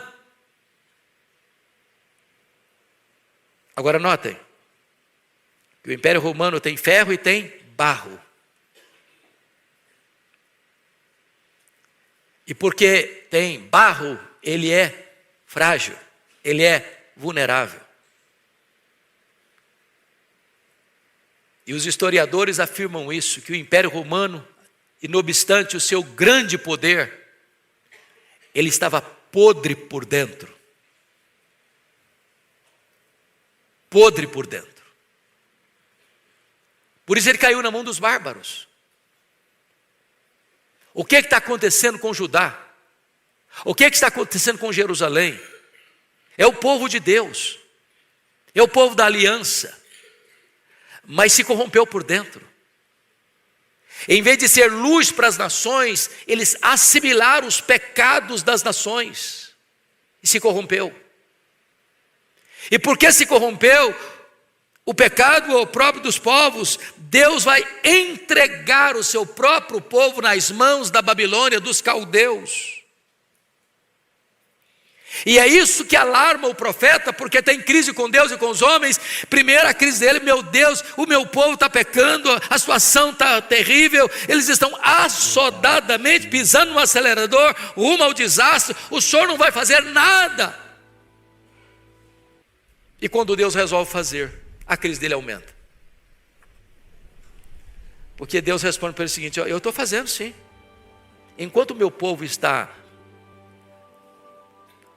cuidadosamente pensando em fazer mal e mais mal ainda, eu estou trazendo um povo para discipliná-lo. Só que a Babilônia é pior do que Israel, pior do que Judá. Terceiro ponto: uma sociedade decadente, ela é marcada pelo domínio opressor dos fortes sobre os fracos. Volte a ler comigo o versículo 3, por favor. Põe na tela, vamos juntos. Todos: por que me mostras a iniquidade, me fazes ver a opressão? Pois a destruição e a violência estão diante de mim, há contendas e o litígio suscita. Então vamos entender o que significa isso. Opressão. Por que me mostras a iniquidade e me fazes ver a opressão? O que é opressão? O que você entende quando alguém oprime outra pessoa? Opressão é o domínio do forte sobre o fraco. É fruto do sistema corrompido de roubar do que pouco tem por aquele que mais tem.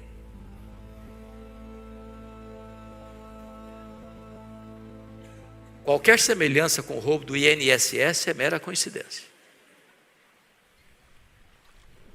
Quem roubaram os velhinhos? Alguém roubou os velhinhos para poder comer, estava passando fome, dizia: eu preciso comer também, então eu vou tirar um pouquinho daquele que tem para eu sobreviver. É isso que aconteceu? Para comprar carros de luxo? Para comprar jardins de luxo? Para comprar mansões de luxo? Para juntar dinheiro em paraísos fiscais? Opressão.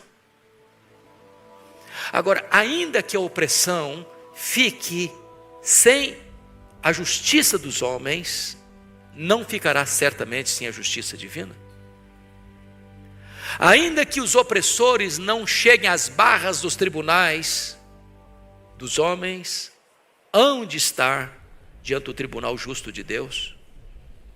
É isso que o profeta Abacuque está levantando aqui. Quarto lugar, uma sociedade decadente é onde estão presentes os sinais visíveis de destruição. Versículo 3 ainda. Pois a destruição e a violência estão diante de mim. Grife essa expressão, destruição. Eu pergunto a vocês, que tipo de destruição nós estamos vendo?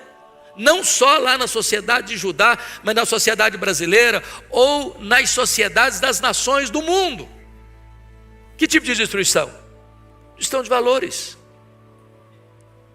Destruição de marcos absolutos. Destruição de quê? Da família. De princípios. Irmãos, a sociedade hoje não tolera absolutos. Não tolera a verdade absoluta. Nós estamos vivendo hoje numa sociedade rendida à ditadura do relativismo. Me permita aqui uma análise. Aníbal Pereira Reis. Quem já ouviu falar em Aníbal Pereira Reis? Pouca gente. Aníbal Pereira Reis foi um padre convertido a Cristo. Talvez um dos maiores apologetas que o Brasil já conheceu.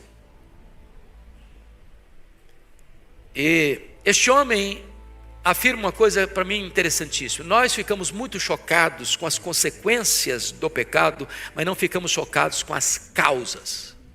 Por exemplo,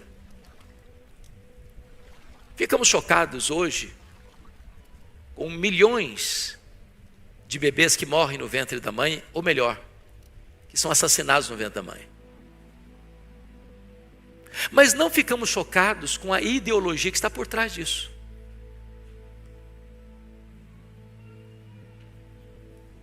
Existem pensadores que estão lá no ar-condicionado, engendrando ideias que, postas em ação, vão trazer desastres para a sociedade. Por exemplo, quando Adolf Hitler defende a tese da superioridade da raça ariana, ele está abrindo um precedente, então, para sacrificar 6 milhões de judeus. A uma raça que ele considerava sub-humana. Então a bomba mais poderosa do mundo não é a bomba de hidrogênio, não é a bomba atômica. A bomba mais poderosa do mundo é a bomba I. É a bomba das ideias. Porque as ideias é que põem em movimento as ações. E as ações mais malignas tantas vezes. Uma sociedade decadente é onde estão presentes os sinais visíveis de destruição. E às vezes a destruição não é apenas o ato de tirar a vida, ou de oprimir, ou de roubar, é quem está concebendo essas ideias. São os articuladores, que estão vestidos de terno Armani e gravata de seda, que são aplaudidos como heróis, que pondo em movimento as suas ideias, levam à destruição lá na ponta, lá na ponta. É por isso que nós temos que nos acautelar com as ideologias, porque elas desembocam em ações, às vezes perversas. Quinto ponto. Uma sociedade decadente é marcada por relacionamentos quebrados. Versículo 3, está escrito assim: pois A destruição e a violência estão diante de mim, e há contendas. O que é contenda? Confusão, briga. É uma sociedade não pacificada. É uma sociedade que vive com a corda esticada. É uma sociedade onde você olha o outro como lobo. O homem é o lobo do próprio homem. Onde você anda pelas ruas de São Paulo, nas outras cidades do Brasil e do mundo, e você fica olhando para trás, olha para trás, do lado, você está desconfiado. Você tem medo. Onde você sai de uma agência bancária, onde você vai pagar um boleto e sai com medo.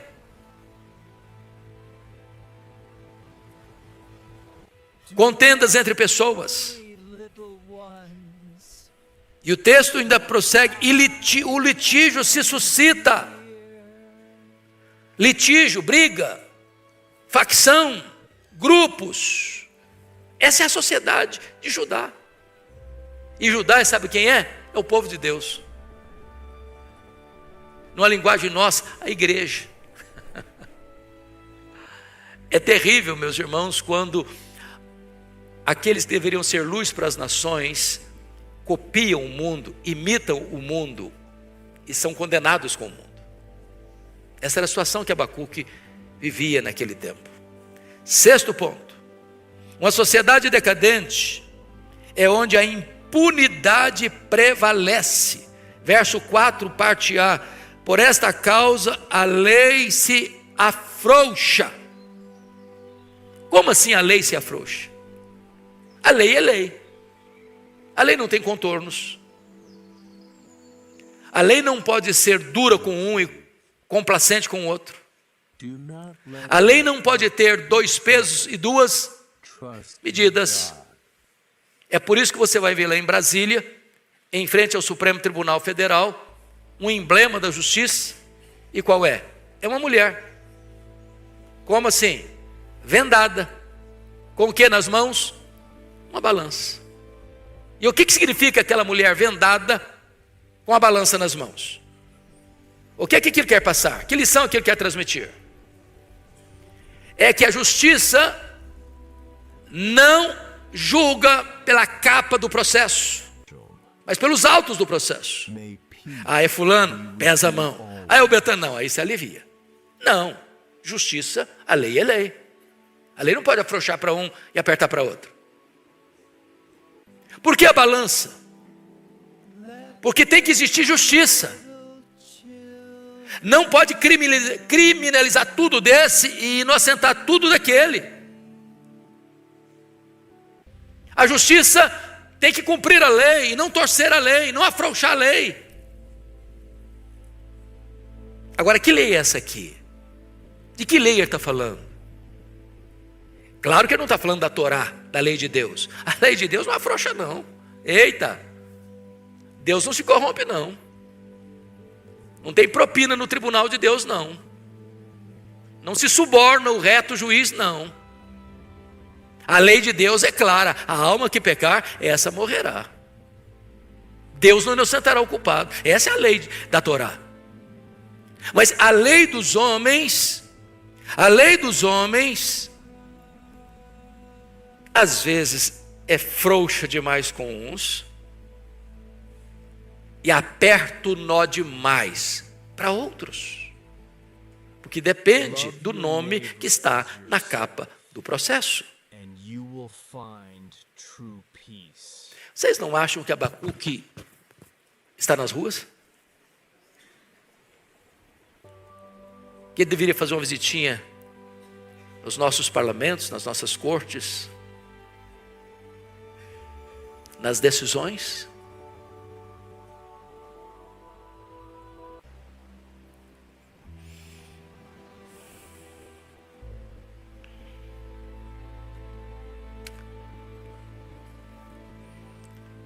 Quando eu fico olhando o cenário brasileiro, tão doloroso, eu não sei quanto a vocês, se isso aflige, porque às vezes a pessoa desliga também o botão da sensibilidade, né, para viver. De vez em quando eu estou lá em casa, e eu me pego olhando as notícias, a minha esposa chega e me dá uma bronca. Eu falei, para de ver isso. Eu sei que ela está dizendo para mim, está certo. Para de ver isso. Chega. Às vezes a bronca é desse jeito mesmo. Só acontece lá em casa. Os maridos aqui nunca enfrentam isso, com certeza.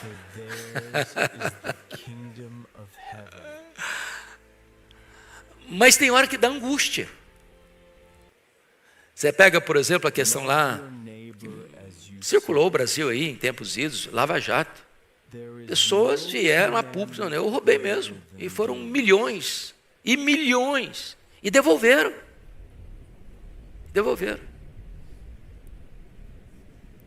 Está quase todo mundo hoje sem nenhum problema mais.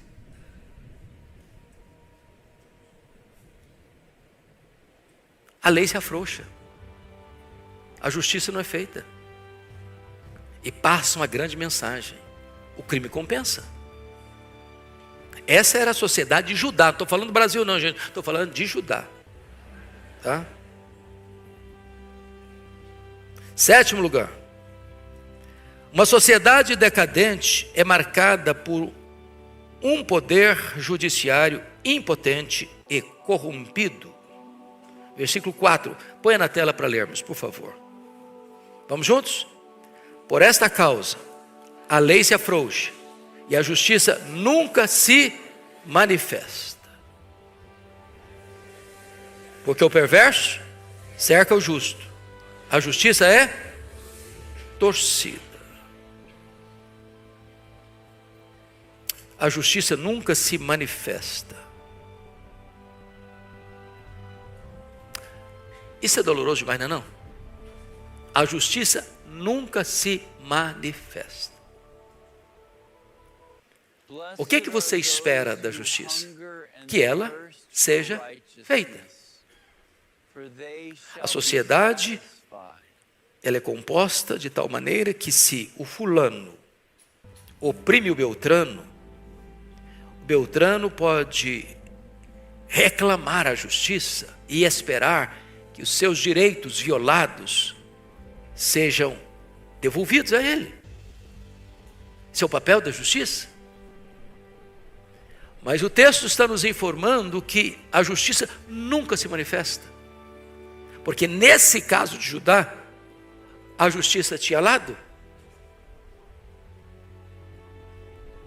Ela tinha lado e não era o lado certo. Era para favorecer o perverso. Era para cercar, entrincheirar, encurralar o justo.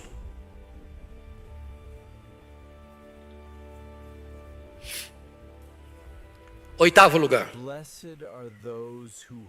Uma sociedade decadente é onde se vê uma inversão total de valores. Versículo 4 diz assim: porque o perverso cerca o justo.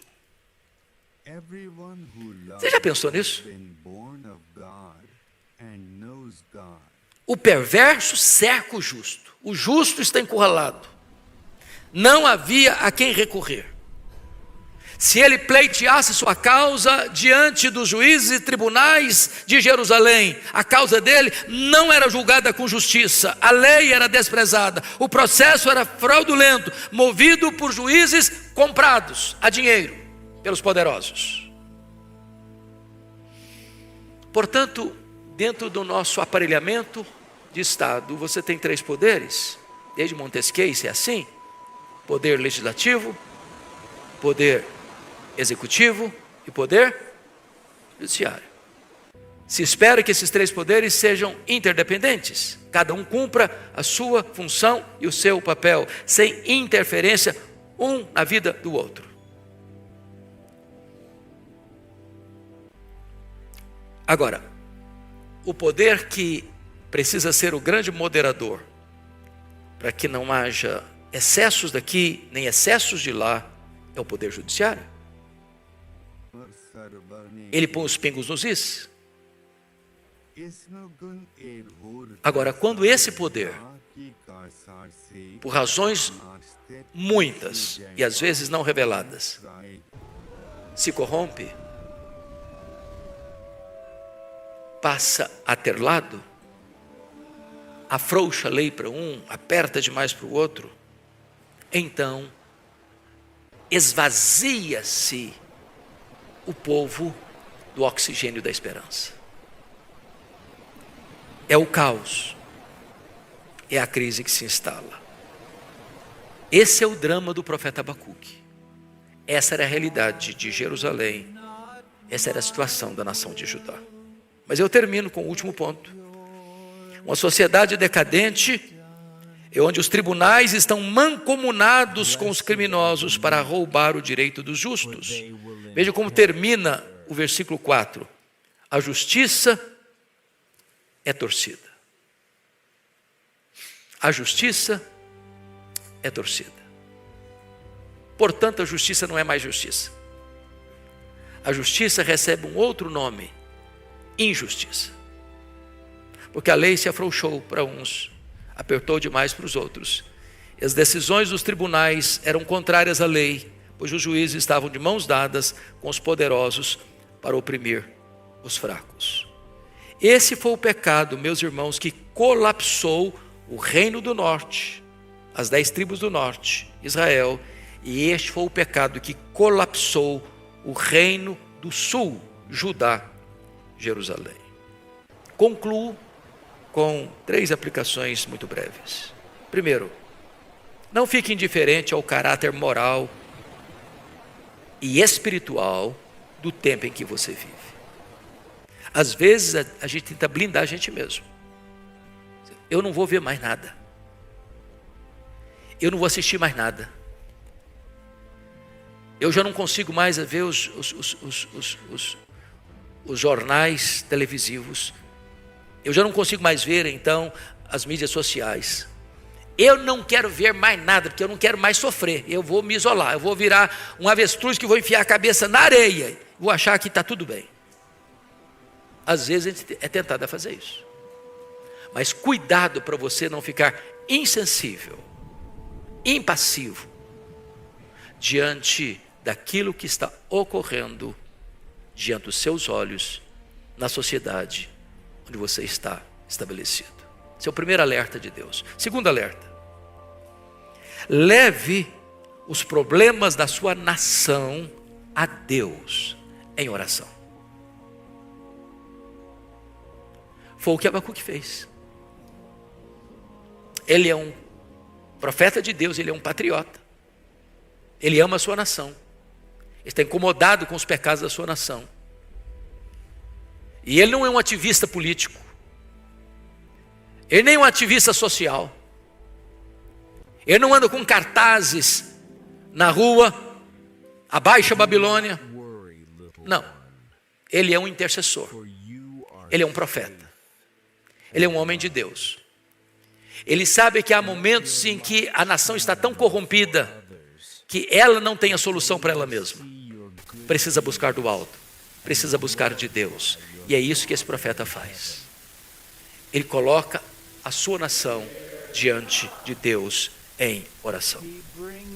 Terceiro e último ponto da minha aplicação: nunca perca a confiança.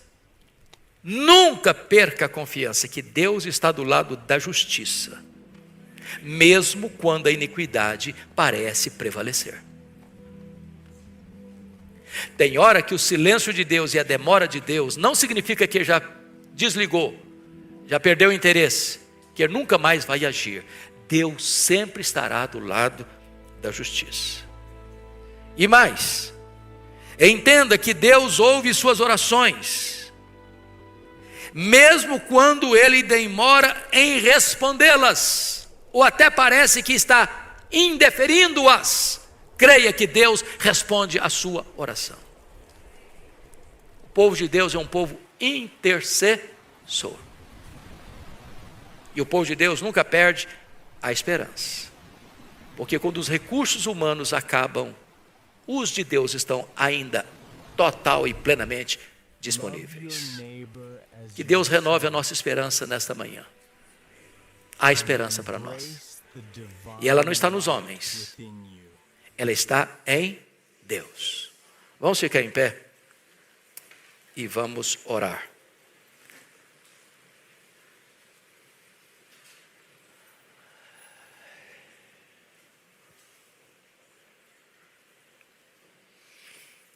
Ó Deus amado, nós te rendemos graças, porque a tua palavra é viva, atual e poderosa. Tu escreves a história antes mesmo dela acontecer. Às vezes, como Abacuque, ficamos também aflitos, até em crise, diante do cenário sombrio que olhamos e vemos na nação brasileira. Como Abacuque estava em crise quando olhava o cenário da nação de Judá. Às vezes, o que vemos é o mal prevalecer. É a injustiça erguer sua fronte cavernosa. Mas Deus, nós cremos que Tu és soberano. Nós cremos que Tu és o Deus que faz a justiça prevalecer. Porque Tu és o Deus que dá vida, o Deus que tira a vida, o Deus que exalta, o Deus que humilha, o Deus que põe no trono, o Deus que tira do trono. O Deus que governa o universo, as nações, a igreja, a nossa vida.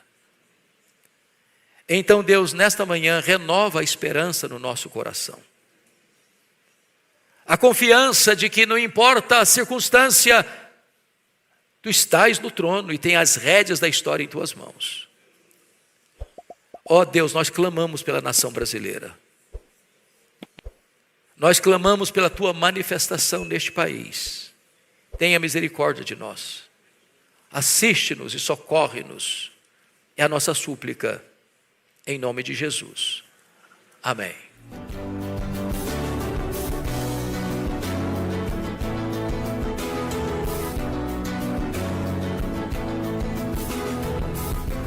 Palavra da Verdade, com Hernandes Dias Lopes.